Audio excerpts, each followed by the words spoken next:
Please make it loud for Josh Johnson!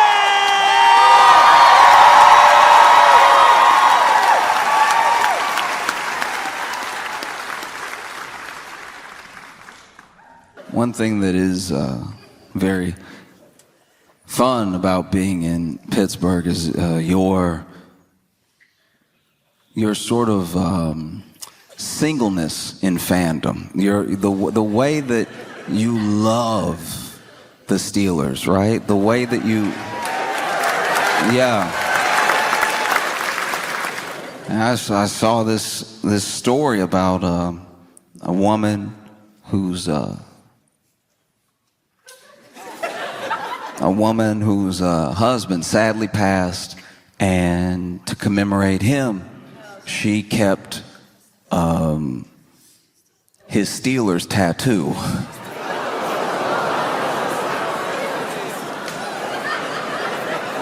I'm glad we're on the same page.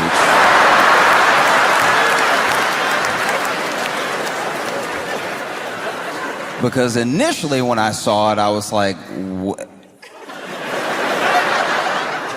Yeah, no, kept the Steelers tattoo, and it's like in a little. And then in the article, she was like, yes, we kept the tattoo. No, we don't think it's weird. And I was like,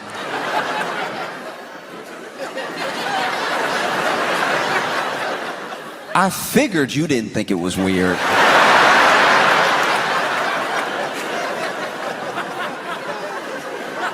Seems like it was your idea. That would be wild if you were sitting there holding the plaque like, I can't believe they let us do this. This is...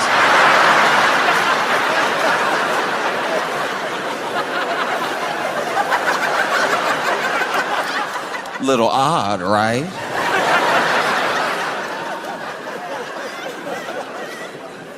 And look, I don't know.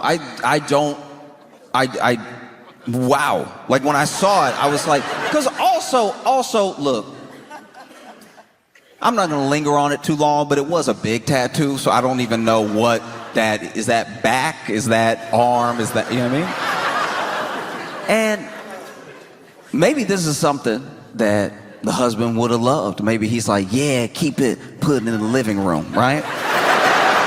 I don't know.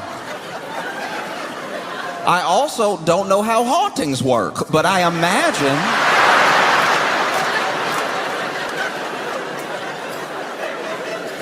I do imagine having some of my skin means I'm gonna stop by.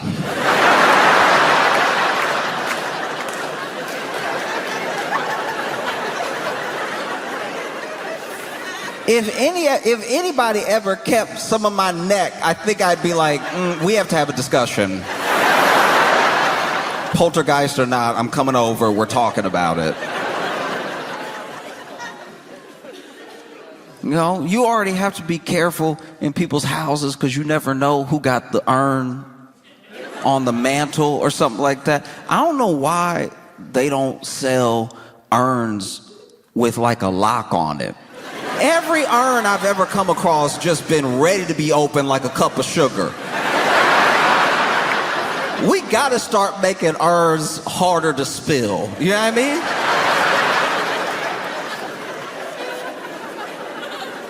I've been in people's houses where they got, whether it's like a family member or the pet, they got the urn on like a mantle or a bookshelf, and I'm like, that's a little high. If it falls, they will be everywhere. And it does sort of, I don't know. It does taint the memory a little bit if this urn fall and now you gotta Dyson him up.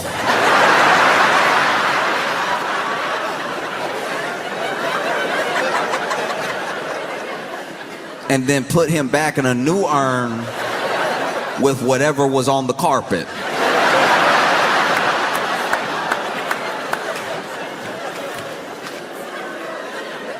Just something to think about, baby. Literally, just even McDonald's cups are harder to spill.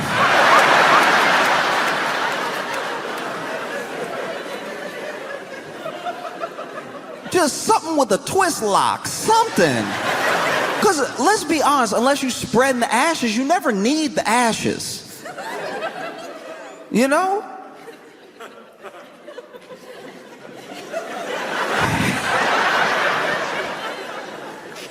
It's not like you hiding something in the ashes and then you're gonna open up the urn, pull out the Glock. Like that'd be a wild home invasion. That'd be imagine you're, let's say somebody, goodness forbid, but let's say somebody broke in your house or something like that, and then they've got you and the family held hostage, and maybe you did something to them. Maybe you're a healthcare CEO, right?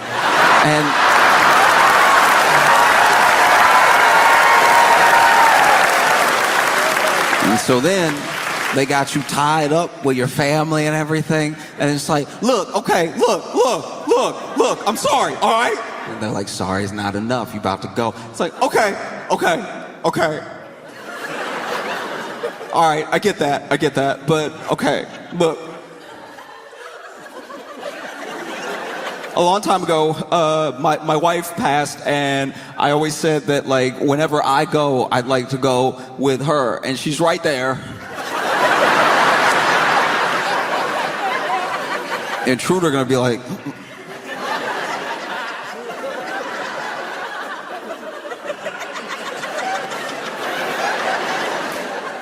over there?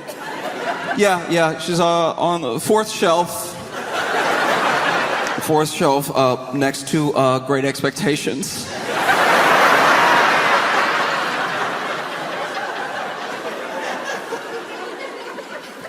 If I could just like hold her, I'll just, just small kindness. Let me hold her while you bow. The intruder's like, okay, go ahead. Go get her.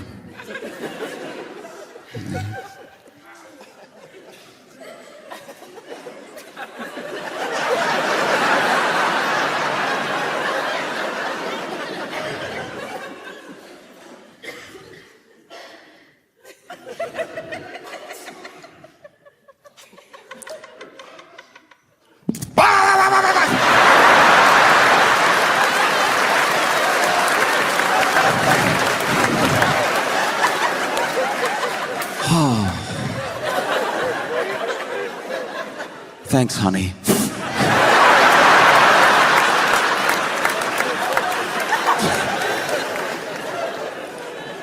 No, it's wild. Because now that mantle it's like in a frame. And I guess they're gonna put it on the wall. That seemed just as precarious as any urn. Imagine you having a house party. And somebody bumped the frame, it fall. Now you getting yelled at. You knocked over daddy.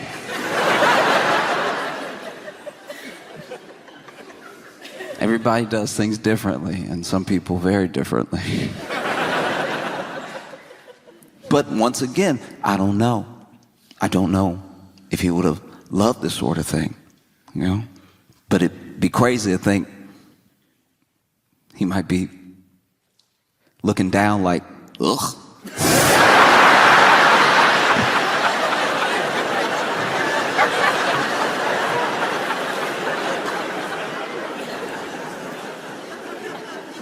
But in case he loves this sort of thing, and in case he can hear us on 3, I'd love all of you to join me in a Go Steelers.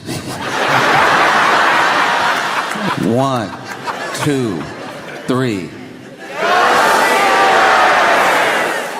Yeah.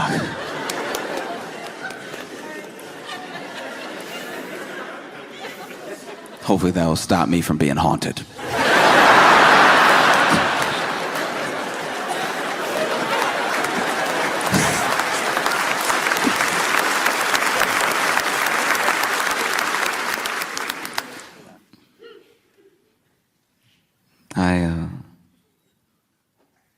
in my life, I've had a lot of roommates, and it's funny because, like, I don't know, I've talked about this before, but like,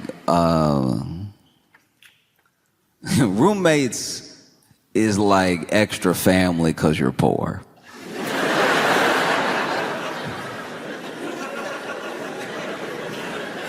You don't exactly bunk up with a stranger because things are going well. Every roommate I've ever had has been out of necessity. And you just gotta get used to it. But it's crazy because people, the way that people are roommates is usually a clue into how they lived before, like how they were raised, potentially. Maybe they were raised to act differently than they're acting as roommates, and this is them out on their own for the first time, rebelling against all these rules they had at home when they were, younger. That's the most charitable way to put it. Like, I think mostly a lot of people are insane. And there's nothing like having like a messy or lunatic roommate, and then maybe you do become friends, though. Maybe you're friends, maybe you're friendly. And then you go visit them at their house and you see that it's pretty much the same. This person is wild through and through. I had a roommate that,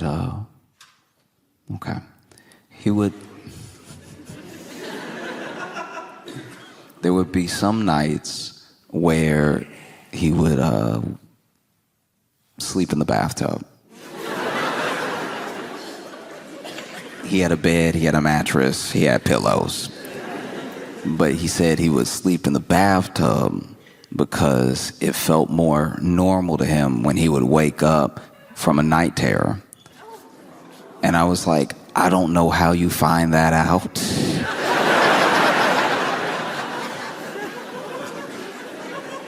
That means this man had night terrors and tried every room before he went tub.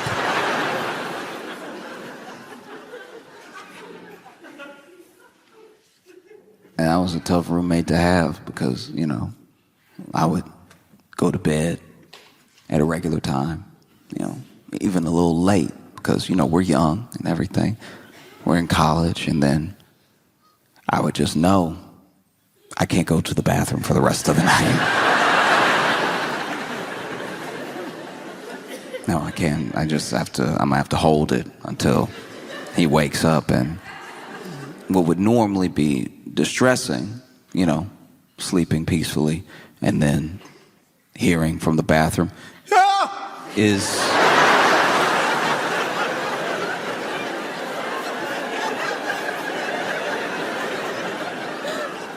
only made a relief, because then I know, okay, he's up, I can go.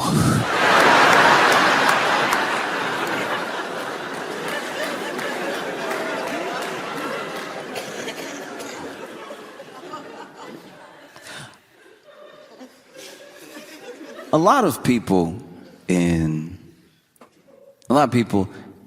America worry about terrorism. This is a top concern for some people, and it just depends, mostly, to me at least, on when you were born, And I think that within this understanding of terrorism, there are many different definitions, One definition is someone who stokes fear and anxiety for the purpose of fear and anxiety in their enemies. And there's a lot of talk of terrorism or potential terrorism. People get called terrorists all the time, and there are some people that want to equate terrorism to one specific group, one specific religion. But I know that there are terrorists, but the terrorists that I'm talking about, they have no religion. The terrorists that I'm talking about, the terrorists that I believe already live in the U.S., they don't have some God that they call to for their purpose of doing what they do. They just do it to stoke fear and anxiety. I'm talking about people who put an empty box of cereal back on the shelf. These people have no place in our society, all right? I had a roommate. Last straw for me was this man. I had bought some Cheerios, and I bought it for the group. We all eating out here. And so then I go to grab the Cheerios, and I'm excited, I'm hungry. And I go to grab the Cheerios, and there's a certain feeling. Anyone who's been a victim of what I'm talking about will know the feeling. It is a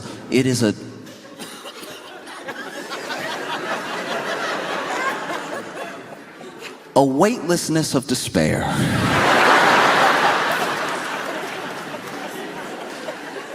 You go to grab what you think might even be a half-full box of cereal, and in your attempt to grab it, you put too much energy, too much force into your shoulder, into your arm, into your hand. And when you put that force into your shoulder and your arm and your hand, and you grab the box of cereal and you go to lift it up, you hit the top of the cabinet. Because there's nothing in there. And not only is there nothing in there, what's been left is crumbs. And the sound of crumbs is the jingle bells of poverty, all right?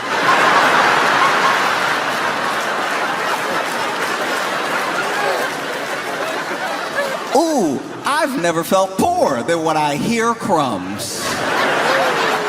Hearing crumbs is right out of Oliver Twist. Crumbs is what Charles Dickens wrote all his best work to. I didn't even think I could hear crumbs. Oh, but they have a sound. It's a mix between bread particles bouncing off each other and then a whisper. It's in a moment. It's something that almost can't be identified. And it's the whisper of those crumbs, the same way that you could split atoms or you could collide particles and make an entire boom, a bang, a nuclear bomb, and a hydrogen bomb. The banging together of these bread particles makes one singular noise, and it is the universe telling you from a point of almost quantum physics, bouncing the particles off each other, that you're poor. That's the sound of poor. Wouldn't you love to say yum? You'll never say it. You're too poor. These are crumbs.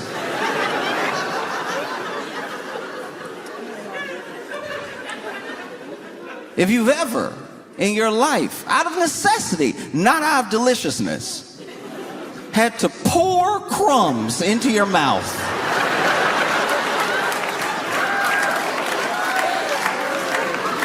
only in the Bible do I imagine this level of thirst for food. You might as well be in the desert. Even if you are in your Pittsburgh apartment, you might as well be in the desert if you are opening your mouth, letting it hang, while an entire bag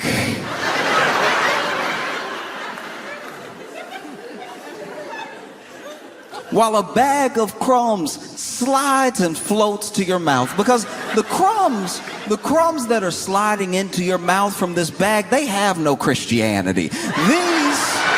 These crumbs are there to embarrass you. They're there to make you look and feel poor while you pour them into your mouth. Maybe that's where we get the word poor from, and maybe that's where we get the other word poor from, because you have to pour these into your mouth while you feel like the poorest person that has ever lived. And the bag is stiff because it's that hard, semi-soft plastic that they only make cereal bags out of. And because of that, it's got a lot of ridges. It's got a lot of things that the crumbs can slide and get caught up on, you know? It's a lot like when you try to get water to a new place and the water is working its way through the canyon, but it doesn't know where to go yet. It's being pushed by the other water. And this gravity that's pulling down the crumbs to your mouth has the crumbs rushing at you from all angles. Even when you try to pinch the bag, you try to pinch the bag to give yourself some dignity. You try to pinch it and straighten it up to make a funnel for your mouth, because this is all you have. Crumbs is all you have. Crumbs is your life. And so you make it as straight as possible. You slide it down. Only when you are making a paper plane do you have this level of intent as you straighten something out. You straighten it out as much as possible, and then you dip it into your mouth, and still the ridges find a way. Because the devil is busy. Oh, the devil is hard at work trying to make you look and feel poor, even if you're alone in the room. You pour the crumbs, they're rushing from all angles, skiing down the plastic to your mouth. But then something happens. You don't know if it's in the middle of the bag or it's at the very edge, because some bags, depending on what cereal you get, have smooth tops and some have ridged tops, okay?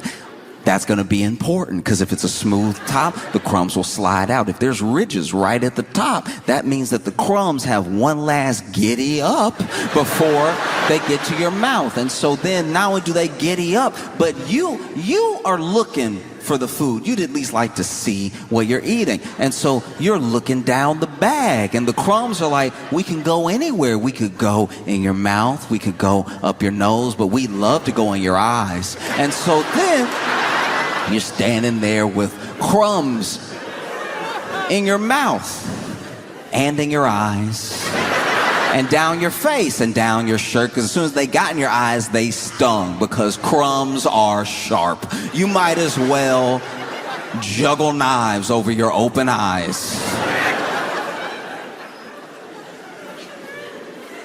You know what that feels like? To be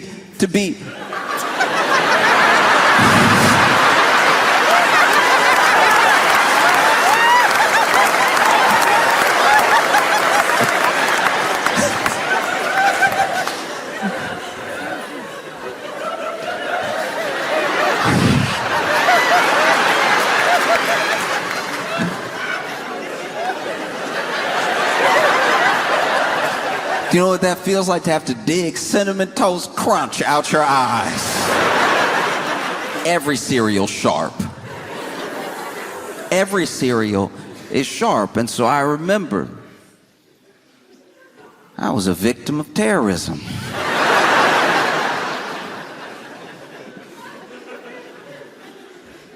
And I took my crumbs like a man.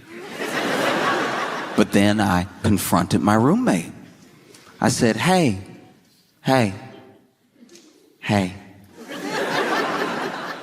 I know what you did. You know what you did. I don't know why you did it. I feel like I've been very respectful. I feel like we have a good rapport. I don't know why you would engage in such a vicious attack against my Saturday. And he was like, what? I was like, you know what? Because he did know what. Because without me saying anything else, he was like, look. I put it back, but there was some in there.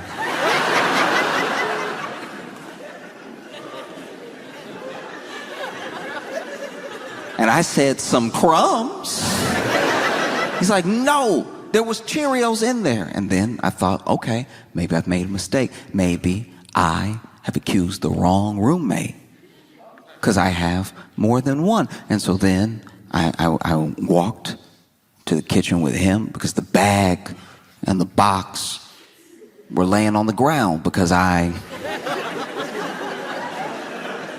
obviously had to run to the bathroom and wash my eyes out of the very sharp cereal.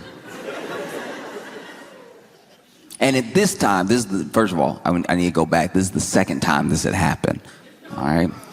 And so first time was Cinnamon Toast Crunch, and then the next time it was Cheerios. That's my mistake.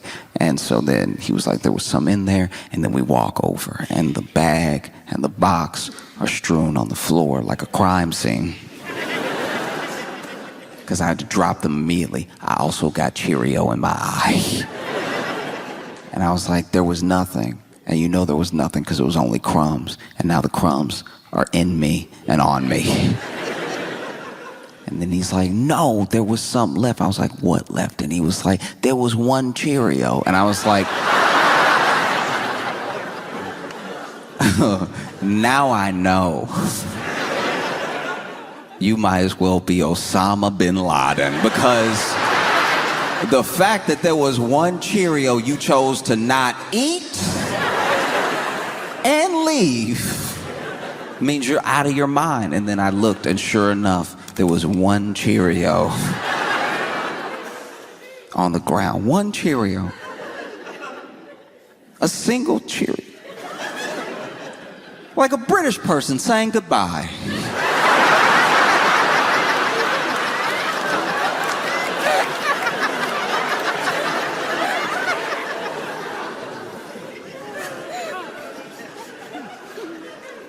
Obviously, I didn't kill him. I'm here with you now, but I thought about it.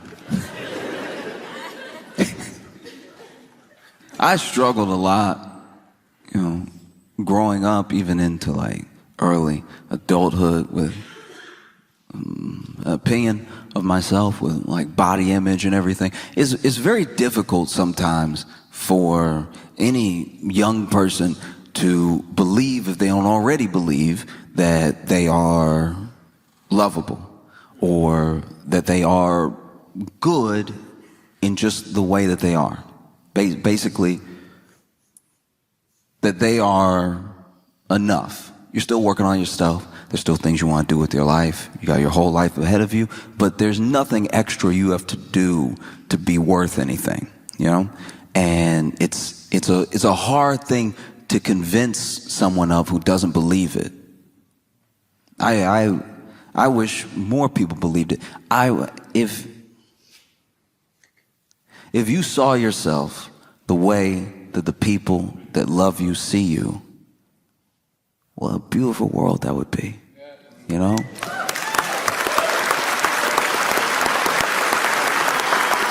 And it's not as if love isn't poured into and on these people, showered with praise when something goes right. Not everyone gets it, but even for the people that do, they still struggle with body image, they still struggle with confidence. And then for the people who should have people that they look up to, maybe not giving them any of that, either being indifferent to them or actively hurting their confidence. Sometimes even when you have those positive forces in your life, you still don't accept it in a way that would help boost your confidence. You're like, she loves me, but that's like my mom. She biased.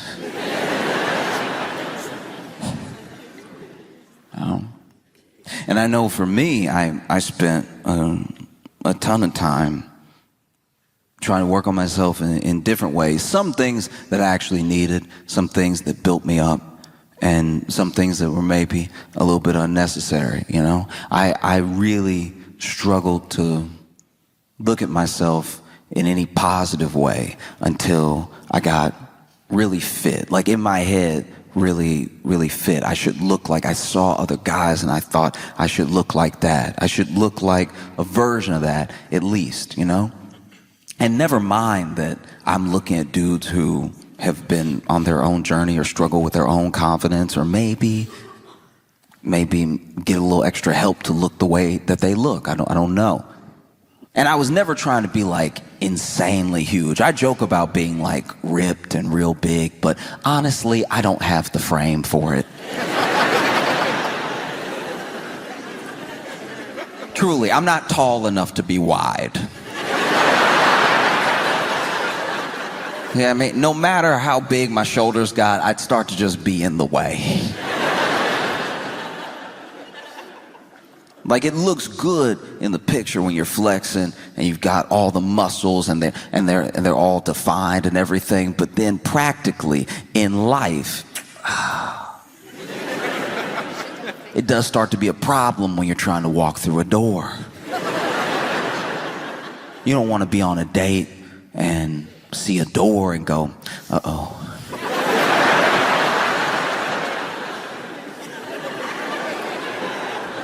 How do we handle this? You know, because the shoulders, the hips, they're all wide and muscular, but that door frame, oof, making all of them standard. I can't believe they're doing this. And then you're holding hands, you get to the door, and you're like, you first. You look like you being a gentleman, you know. Please go ahead. And then she walks through the door with ease, and you now have to figure something out. You're standing on the opposite side of the door, and you're like, oh, okay.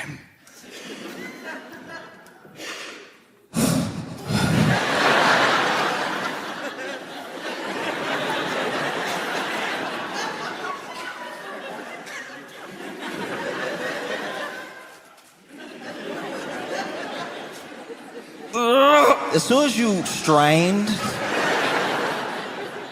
you let her know this isn't going to be the life for her. I never wanted to be huge. I just wanted to be very, very fit, you know? And I worked on it with some success, with less success. But even when I started to work out, I realized that wasn't really the issue. Now I was going to the gym, and I was eating as much as possible, and I was gaining a little bit of weight.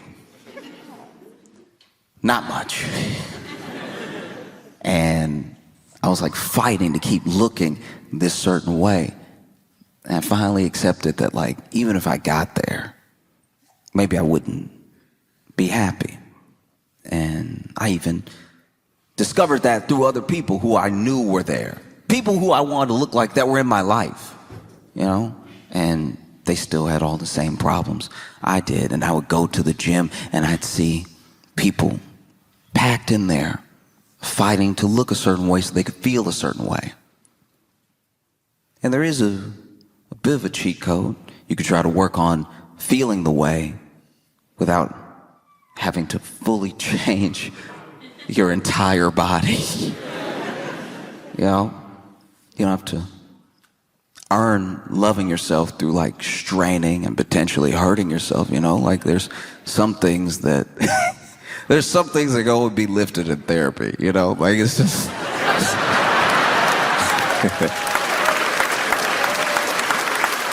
and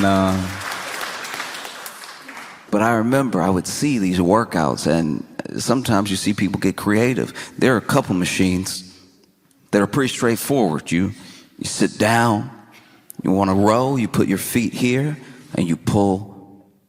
And that's the exercise right here. This is just what you do, and you do it for your back. You know, you work a little biceps in there too, and maybe if you're trying to work more of the back, you can lean forward a little, lean back a little with the pull, you know. I saw a guy sit down like normal and then put his feet in. And I'm not gonna lie, I stopped. I was like, this is about to be awesome.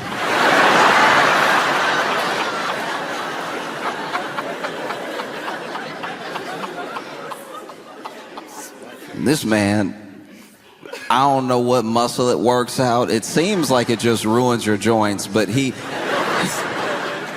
went,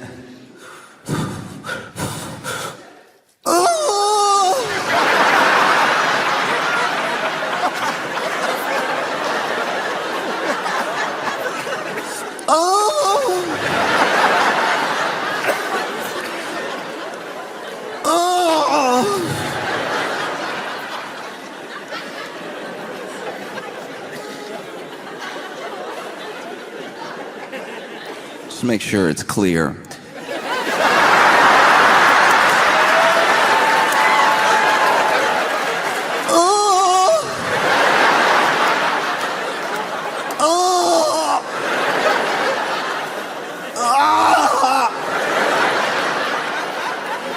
and it looked like it felt like it sounded.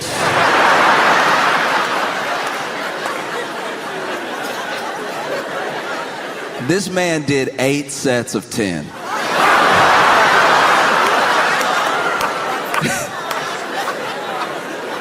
And I watched the whole thing.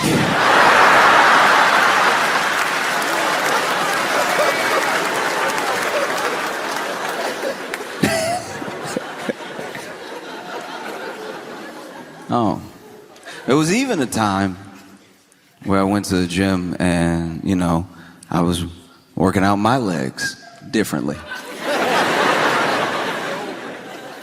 I was doing some lunges, I was doing some split squats and everything.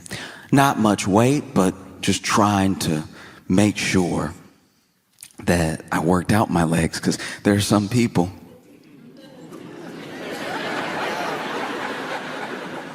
that in all that self-consciousness and all of that wanting to build up for yourself, your body and your image, they still only work on the glamour muscles. They forget the base. They forget their core sometimes, and they definitely forget their legs. And we've been told since we were children that the legs are important. We've been told in many different ways. We've been told by PE teachers. We've been told by coaches. We've been told by parents. We've been told by cartoons. There's an entire cartoon dedicated to people who skip leg day. Johnny Bravo was trying to warn us for our entire childhood how important leg day is. That's not a structure you want. You don't want to have more hair than...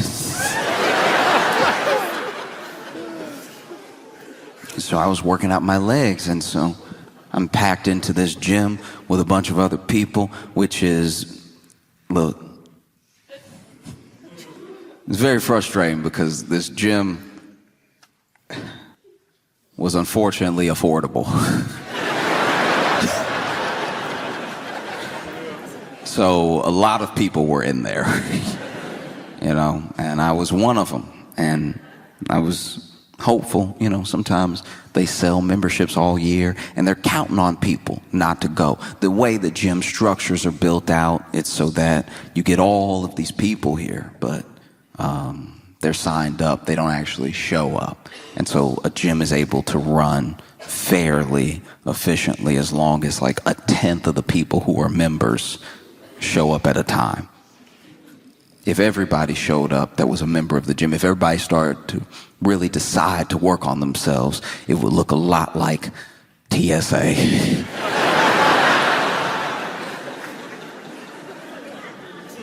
Be very little movement. The only way to work out would be passing the weights, just you can have some.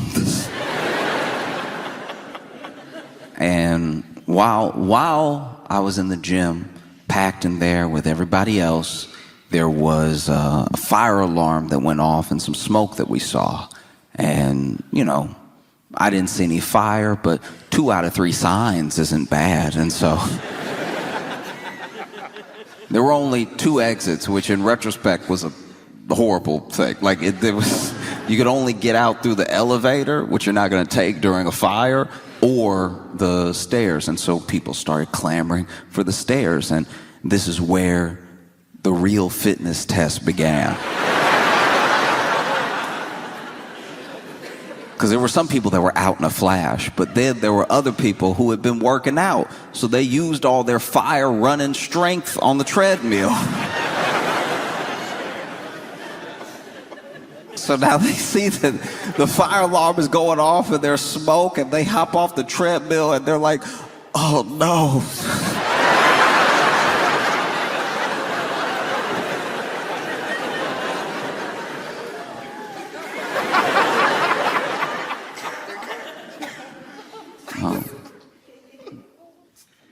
And then there were other people, what I would assume people who were a bit out of their mind, that even treated the running out of the gym like a workout. There was one lady literally still looking at her watch going.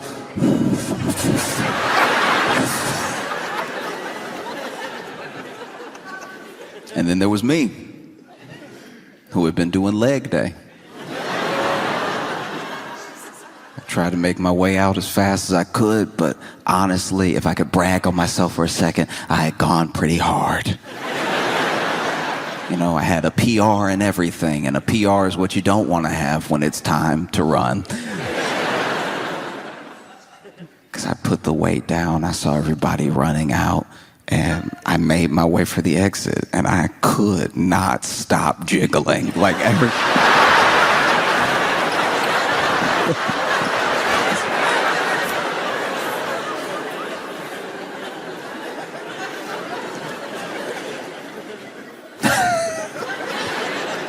And yeah, I don't know if you've ever been in a situation where you have to evacuate for a fire, but nobody moves like there's a fire.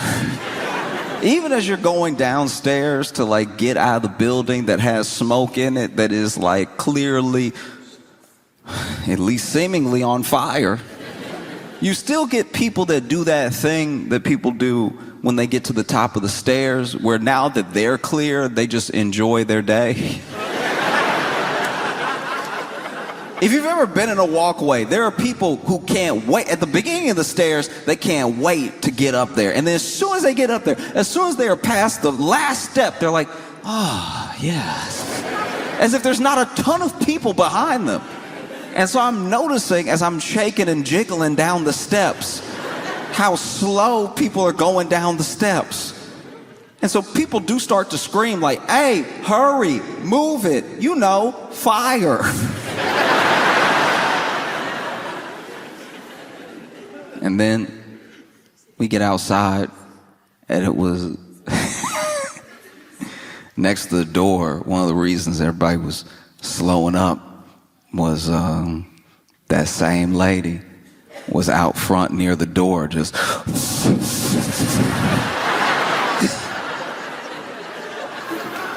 like next to the door. Just run, like you still got the rest of the world to run. What are you waiting for? If you're waiting for your gym buddy, you left him. You left him to die.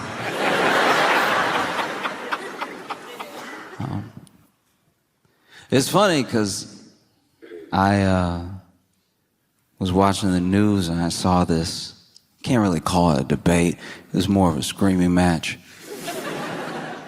But it was on CNN.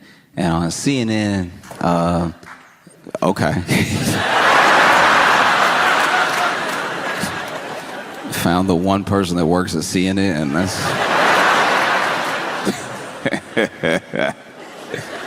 Man, I've never heard anybody clap for CNN like that. Yeah.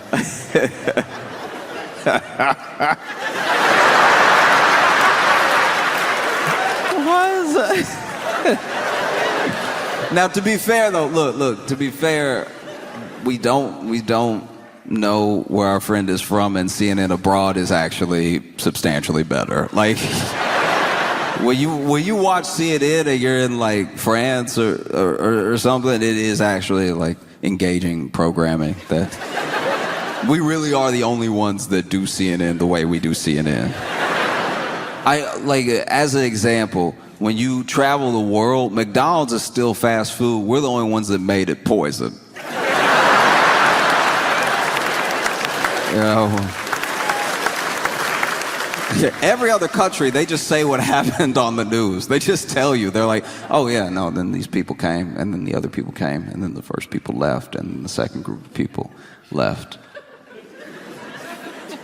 It's really mostly in the US where you watch news and it's like chaos in the streets.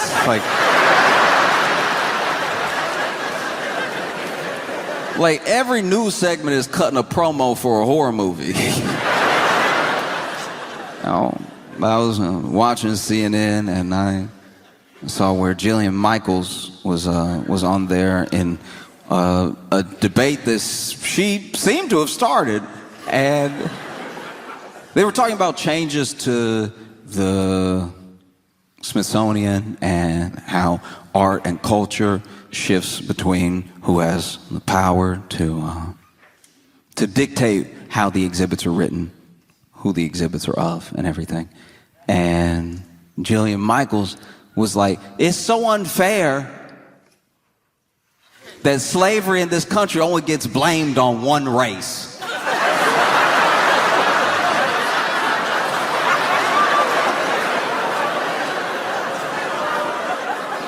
Look, as outrageous as that is genuinely funny.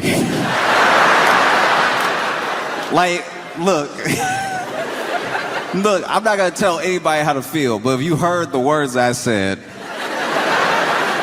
that Jillian said, and you immediately got angry, I would ask you to take a step back. I'm not gonna tell you how to feel. You can be angry if you want to be angry, because it is a very short-sighted, ignorant thing to say, but that's precisely why it's so funny. It is absolutely hilarious. But the best way I can describe why this is funny is when I was a kid, I would I would be at home alone for about 3 hours. I would get off, from school. I would do practice, and then I would get home and I'd be alone for about 3 hours, right? So for 3 hours, I was the only person in the house. And one day, I was just walking through the house. I was eating something. I think I was like eating some Easy Mac and walking, not paying attention where I was going. And I knocked over this vase. And it was a vase that my mom loved, right? And so it smashes on the ground. And I genuinely didn't know what to do, because I was like, man, I'm going to be in a huge amount of trouble. I need to think of something. And in my head, I was like, what should I do? Should I call my mom now and be like, hey, when you get home, you will want to beat me. But I feel like if I tell you now and you're going to be like on shift for another half hour, and then just the concern, because I never call you, I'm hoping the concern that you have that I am calling you you'll be so relieved that I'm alive, that I'm not dead, you'll want to kill me less. You know, because having that coworker be like, it's your son, you know what I mean? And then have you be like, oh, what, my baby? And then I tell you what I'm about to tell you, and then you're like, oh, I'm just so glad you're still with us that I would hate to make it so you were not, right? That was one thought. Then the other thought was, look, I've given this whole having a family thing a good run. Maybe I dip right now. Maybe I leave home right now.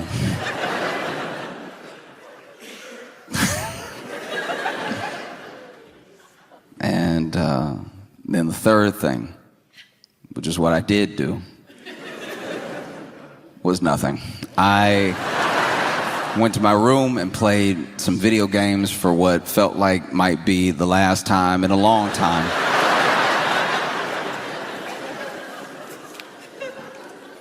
And then my mom got home. I remember all the noises of her getting home. I remember the like screen door, and then the lock, and then the lock turning, and then the deadbolt turning, and then her walking in, the screen door shutting behind her, her shutting the door, her locking the door, and the deadbolt. Again, every footstep from the front door to the kitchen, because she missed it at first. And then every footstep after the kitchen back into the living room, where I heard my name. And not my name the way you know it, my full legal name. You know what they put on your death certificate or before a parent kills you? My full legal name. And then I walk in, and my mom is like, what happened? What is this? And then I said, oh, you just gonna blame it on me?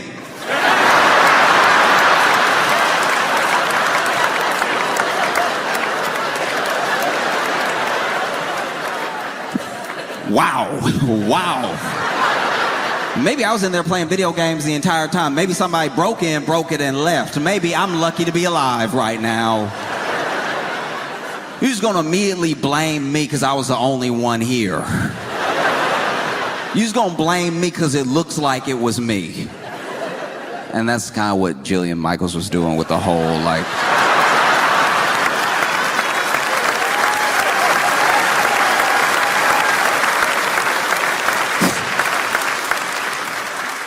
Yeah, that's kind of what she was doing.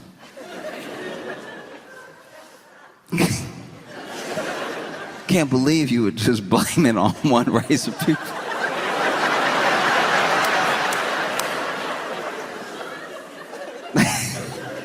And it's so funny, too, because when it comes to history like that, there are always these bad actors that try to pull the thinnest straw man out of the woodwork. You know? There'll always be that person. There was a guy, I don't actually remember his name, and this is before slavery in the U.S. was more based on race and before more people were shipped to the U.S. There was a dude that I've read about that apparently was of African descent, and he came over and he had about 2 or 3 slaves. And one of those slaves was seemingly of the Caucasian persuasion. And whether this thing is true or a myth, I've heard it my entire life when referencing slavery, that there was one black guy who had a white slave. And I'm like, look, even if that's true, that's not what it's known for.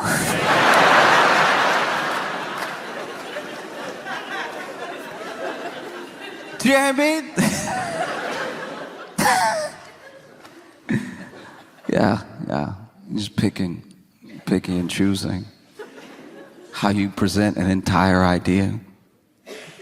And it makes sense to me that someone like Jillian Michaels would say something like this. She is from a reality TV show. She's known for the show The Biggest Loser. Yeah, that's who she is, that coach from The Biggest Loser. You know, the nice one. The Biggest Loser was a show, I don't think it's still on the air anymore, so if you're not familiar with the show, it was a show where they would bring on people who were overweight, struggling with image and everything, and they would help them lose weight by making them do slavery.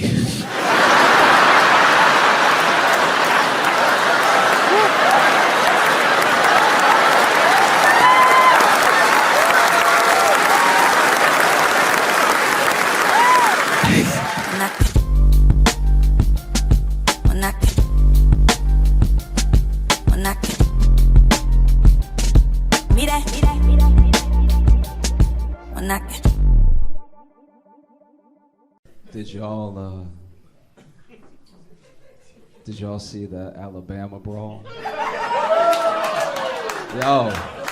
Yo.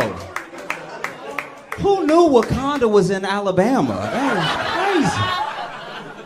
crazy. You know, that was wild. So many people came out of nowhere. That shit was like Black January 6th. That was like... That was crazy.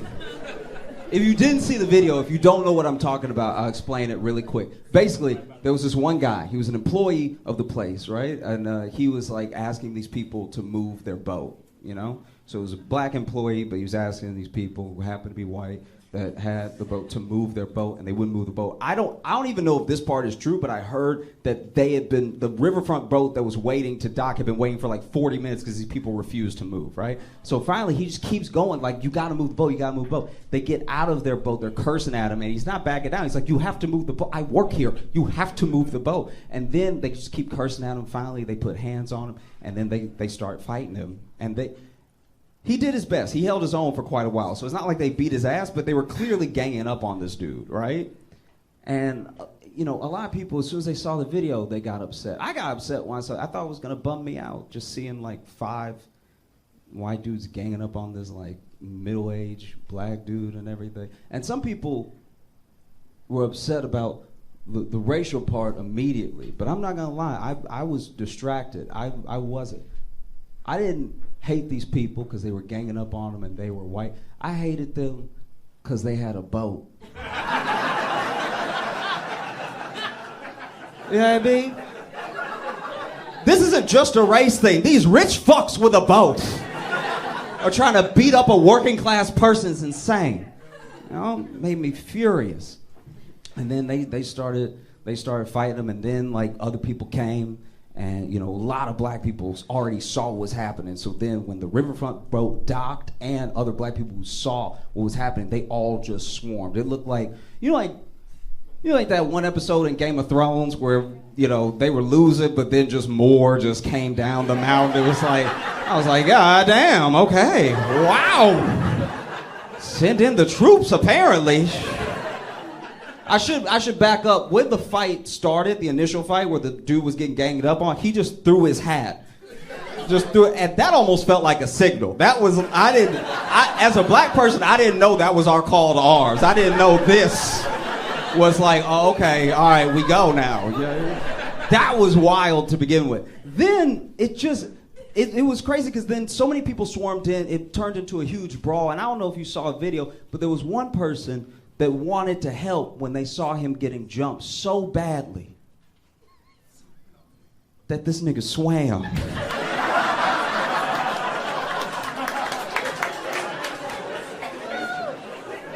Jumped in the water. From the camera angle, we don't know where he came from. I'd like to think he came from Africa. I'd like to think he started swimming 6 weeks ago in preparation.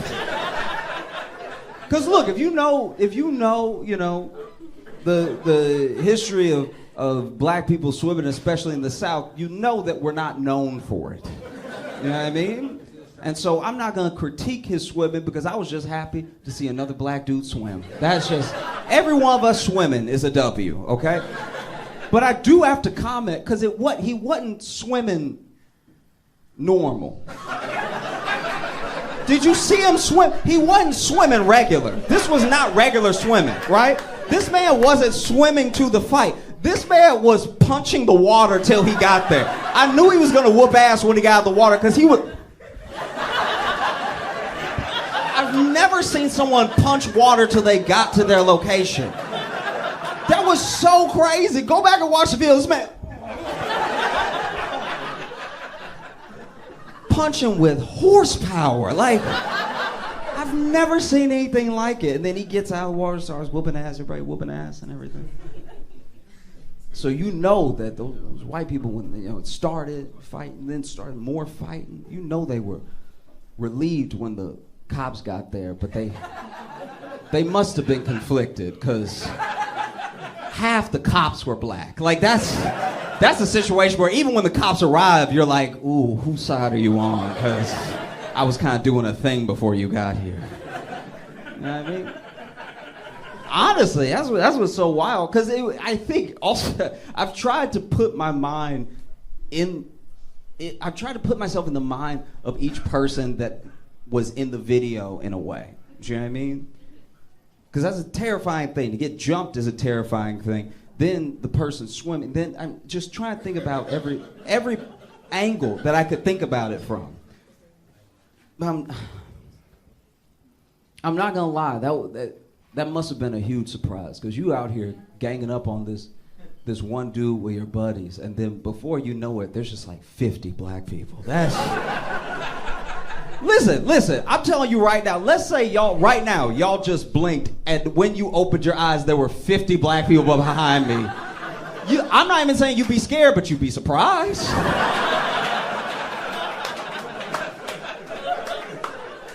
You'd be like, wow, that was fast. That's all you'd say. You know?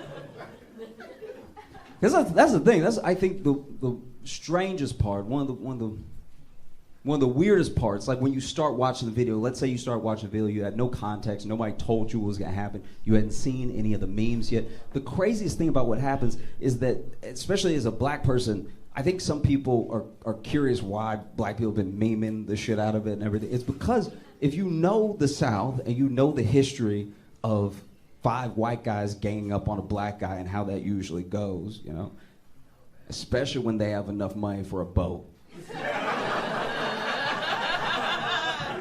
Usually doesn't turn out well, you know what I mean? And so this was a different thing. This is a different outcome than we've ever really seen before, you know? Because I'll be honest with you. Let's say we're in a different time and there's no camera phones and they were able to leave before the cops got there. They would have just beat up that dude and left, you know? And that's my thing where it's like, okay, yeah, whoop their ass, we all laugh, we all celebrate, whatever, but like, fuck up that boat. Like, fuck up the... What are you doing? Like, bust up the bow or something. Like, rip a rudder out, please. I do think that would hurt them more than the ass whooping. They just be standing there and looking like skippers. Not the boat! You know? I used to work at a grocery store in a bad neighborhood. This is a terrible job. I lived in Chicago and I worked at this grocery store. It was horrible, right? And the thing I hate most about working at a grocery store is not good is the security not good. Because then security, anytime something would happen, the security would walk up to me and talk about what we're gonna do about it.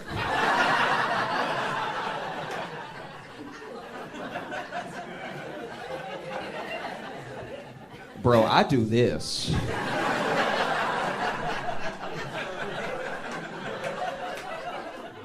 You do this. And, all right, look, just hear me out. There was a guy who would come into our store, and he didn't come in often. It'd be like once every 2 months, maybe even once every 4 months if you were lucky. But this guy was crazy.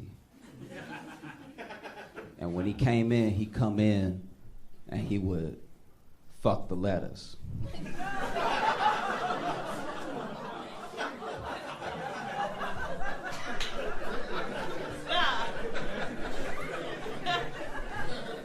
I know you're wondering how, let me explain. It didn't have to just be lettuce, but it was anything he could cut a hole in, he'd go to town, right? I worked there. What are y'all groaning about? I had to see this. And so this dude, man, he would come in, cut a hole, go to town. Security guard come up to me.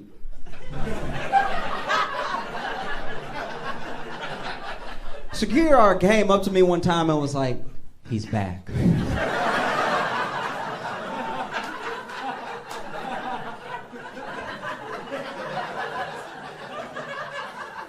I was like, that's a you problem.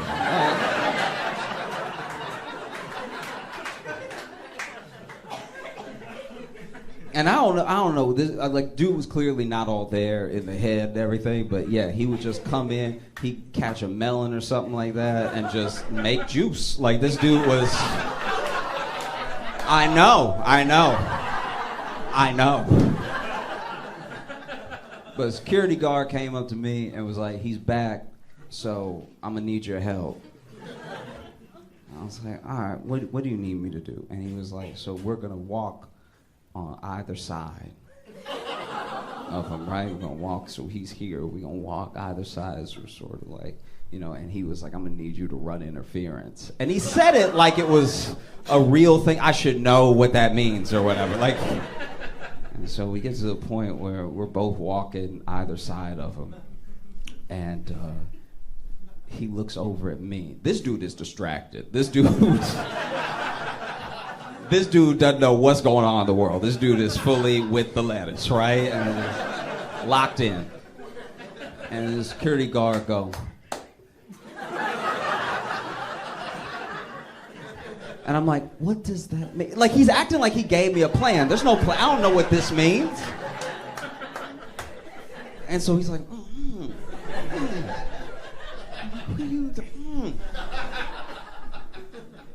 So finally, I just yell out, I'm like, hey, do fucking the letters.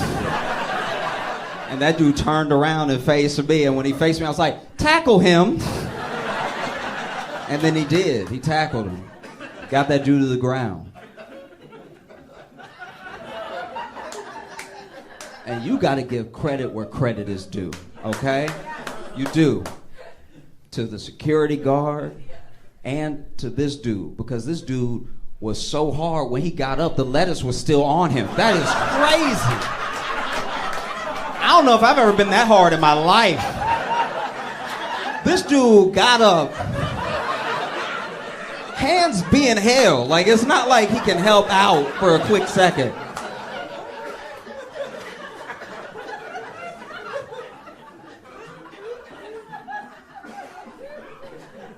Terrifying.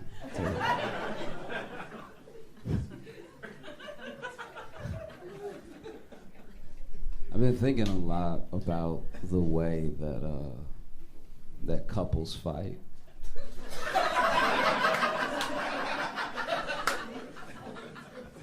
Do you know what I mean? Like the way, just the tactics we use, and like, look, I want to be clear. I truly believe this. I've even said on stage before. Everybody is doing everything. Don't like listen to people getting in your ear. Everybody's doing everything. Everybody gaslights. Everybody, you know, all this stuff like that. So I'm not saying that one thing can only be to one person with one identity. I'm just saying, like, I've just watched, and I feel like I just don't like fighting in a relationship, because I date women, and women wait. It's terrifying. Women will let you think you won a whole fight, and then it's coming soon. And you don't even know what it is. It's not been planned yet, but it's gonna happen. My uncle got in an argument with his wife, and I don't even know what it was about, but must have been feeling himself, because when the argument was done, he'd walk around, man of the house. He middle-aged, so he pulling that belt up a little higher. And sure enough, he called me one day. This is apparently weeks after the fight. My man calls me, and he's like, I'm gonna need you to pick me up. I need you to pick me up, come get me, I need some help, young blood, and I was like, what's wrong? And he's like, okay, so we had a little argument, all right? So we had a quick little argument, and I thought everything was fine, but it's the day to take me to the optometrist, because I broke my glasses, and she talking about she not gonna take me.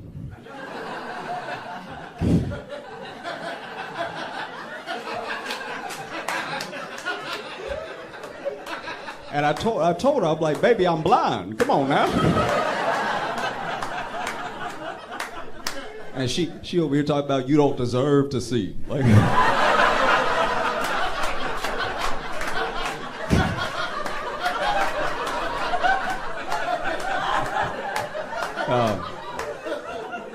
y'all been phenomenal. Thank you so much. And Josh, I am very happy to be here and not at home in New York where I live, because I don't know if you heard, but New York City had an earthquake today, which, would be terrifying if it wasn't already New York City. There's so much happening in New York all the time. It's fun to think about where everybody was during that earthquake, There's a lot of crime in New York. Somebody was getting robbed during that earthquake. Somebody was in the middle of give me everything. Don't move!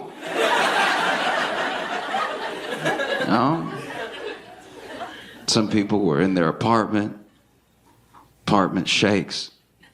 Buildings are so old and decrepit, they're like, I knew it was gonna collapse one day. I was just hoping I'd be at work when it did, but... It's an odd thing, Maybe somebody is visiting New York. They just got there. very excited. And you know that annoying type of oh, Lord, okay. Not talking about you.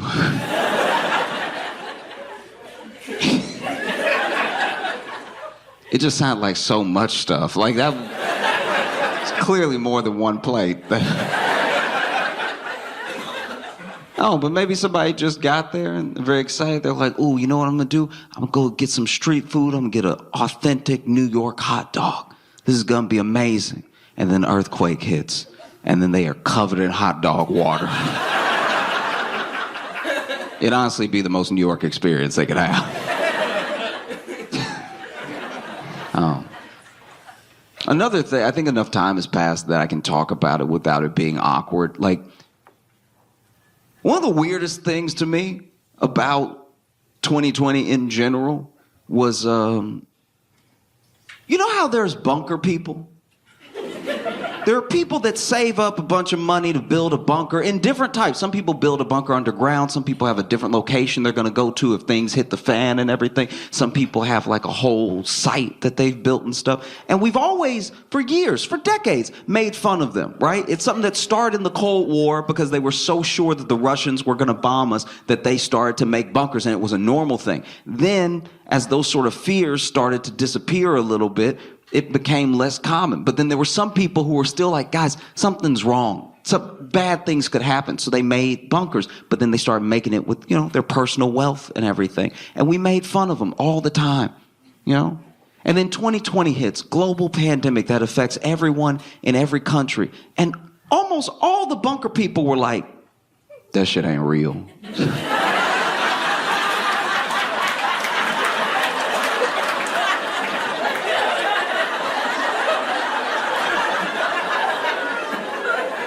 But you built in case the whole world. Can I go in the bunker?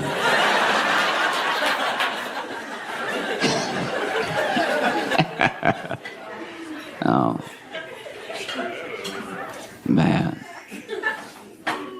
I've been thinking a lot about just the general power of marketing, of ads and everything. And I don't know about y'all, but I always feel like I'm smarter than ads.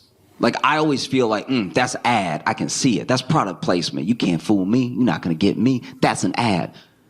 And I always feel like I'm better than advertising, like I'm above it all. But I do have a bunch of stuff that I don't use, that I don't really remember why I got it. You know? And I think it's something that we need to pay more attention to, just the power of marketing, how influential it is, you know? Like imagine a world where you work at some sort of agency, right? An ad agency, whatever, some type of marketing agency. And not now, right? Let's go even further back to when people were paying even less attention to ads and they were served less of them every day, right? Let's say, you know, 70s, 80s maybe, and you're working at this agency. And you go in one day to work, just any regular day. And let's say you're like co-VP or something like that. You're high up there, right? And then you get into the building and everybody crying. You don't know why. People are walking out with those, you know, those cardboard boxes specifically for when you're fired. Everybody out there shaking, walking about, running out and everything. And you're like, what happened? And no one's even answering you. As you pass by people, you're like, what happened? They're like, no! And then you get to your office. Maybe you share an office with somebody. And so you look at your partner and you're like, hey, what's everybody so upset about? What happened? Right? And then he's devastated. He's like, oh, it's horrible. One of our biggest accounts, top accounts, right? It's one of our top accounts, Kool-Aid, that some cult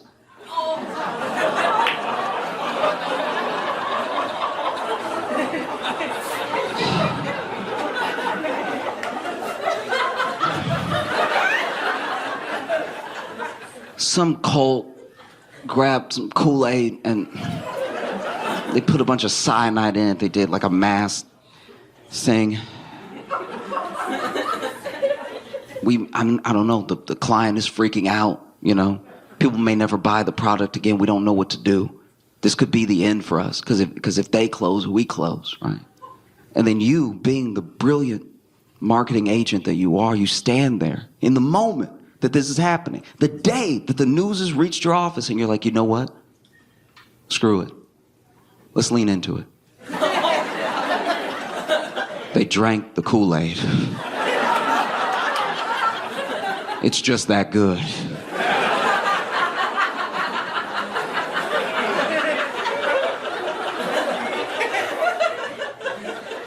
You think about it. Any other product, any other time frame, that product would be done. You know what I mean? Like if a bunch of people killed themselves with Snickers, I don't know if we would all be like, you're not you when you're hungry. You know what I mean?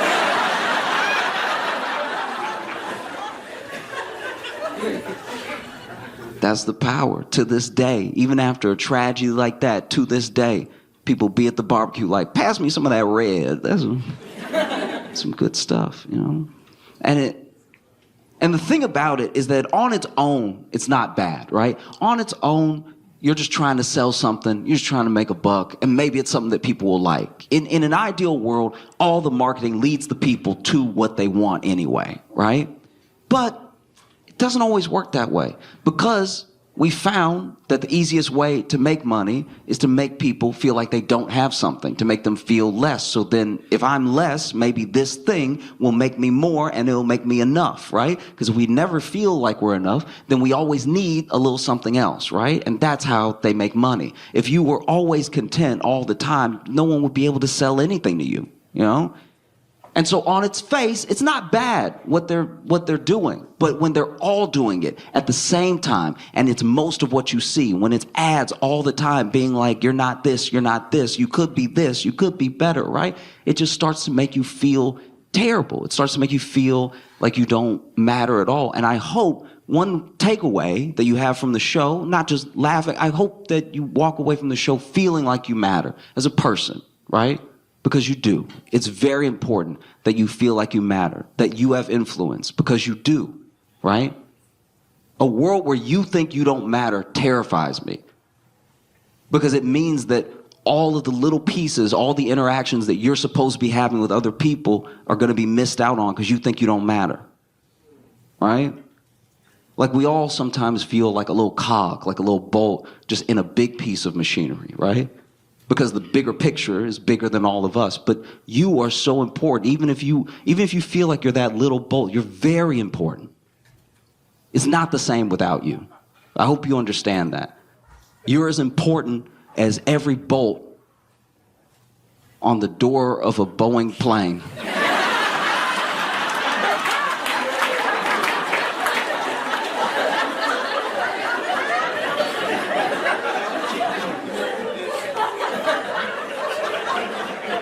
Because maybe that's what happened. Maybe that's what happened. Maybe at the factory when they were building the plane, you know, they didn't screw the bolt down all the way, so then the little bolt's like, do I even matter? If they don't care, why should I care? Then mid-flight, it's like, I give up. I don't care. And then the door flies open, you're like, oh! What the hell? Because you're the window seat. Oh. And now you got the CEO of Boeing, David Calhoun. It's important to say their names. No, it is. They always just get to move like these faceless people that don't do anything and then get to enjoy them. It's like, no, his name is David Calhoun, and we should all know it and say it and hopefully find him. Just to chat. You know? But no, he's stepping down, and I don't know. I don't like that. He's stepping down now, and I think that should be illegal. You shouldn't be able to go. You should have to stay until it's fixed. Do you know what I mean? Like, that's crazy that you messed it up, and now you're leaving with a severance package, by the way, with a, you know, article's called A Golden Parachute. How ironic.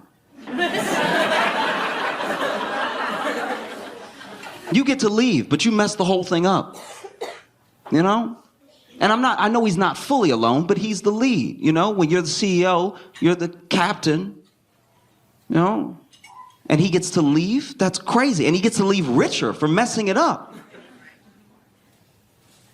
That's mind-blowing. He should have to stay until it's fixed. This should be the last job he's allowed to ever have. Until it's fixed. You know? And if it closes, then no more work for you. And by no more work, I don't mean you get to go off and enjoy. I mean, you will not make another dollar for the rest of your life. You need some stakes to be in the game, you know? Because I had a friend actually take up for the process. I had a friend be like, but Josh, now that he's stepping down, someone good could step in. Someone that cares, someone that could fix the thing. And I'm like, are you brand new? Like, what?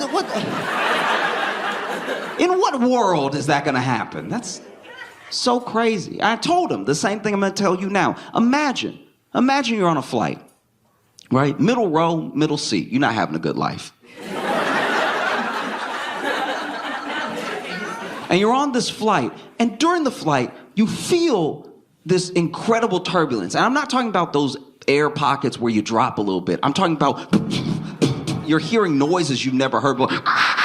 Just like terrifying stuff, all happening at one time. And it's not just like a little bump, bump, bump. You're swinging, you're slamming into things and everything. Those air masks drop down. You know, the ones that definitely don't work. I hate that part of the demonstration so much, by the way. They always put the thing on and everything, and then they're like, the mask may not inflate, but oxygen is still flowing. It's like, that sounds like something you'd say to a dead person.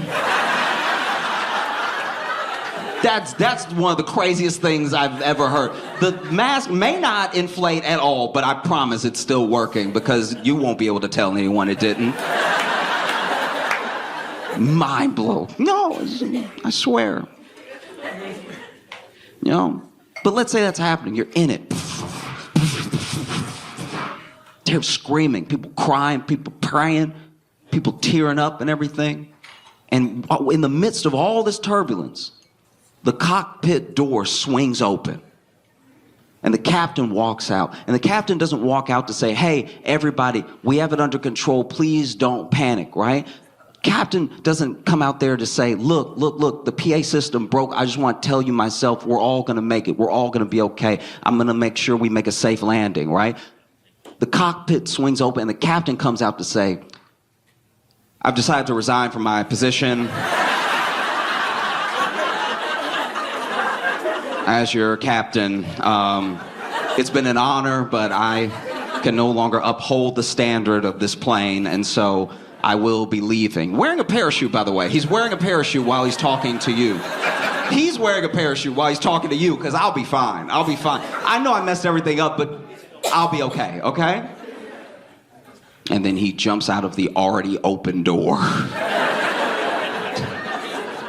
No, shouldn't be allowed.